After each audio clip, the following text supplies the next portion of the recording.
Welcome to the Slop Farm. Enjoy the video. In this video, I will show you how to remove a Ford Econoline door panel.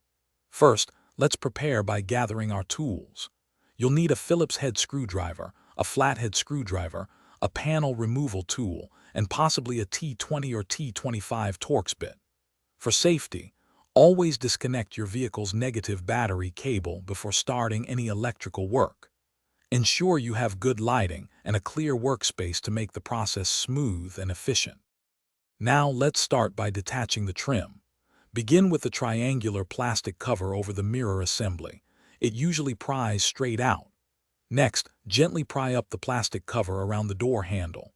If you have power windows, carefully pry up the electronic switch assembly from the back side.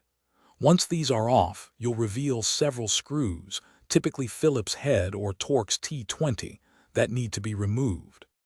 If your Econoline has manual windows, you'll need to remove the window crank. Use a small hook tool or a rag to slide behind the crank and pop off the C-clip. For power options, carefully disconnect all electrical connectors from the switches. After all screws are out and wiring is detached, use your panel removal tool to gently pry around the edges. Finally, lift the entire door panel straight up to release it from its upper hooks. To reinstall, simply reverse the steps.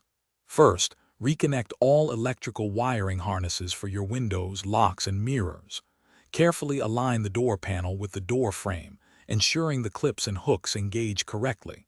Gently press the panel into place, then reinsert and tighten all screws. Finally, reattach all trim pieces.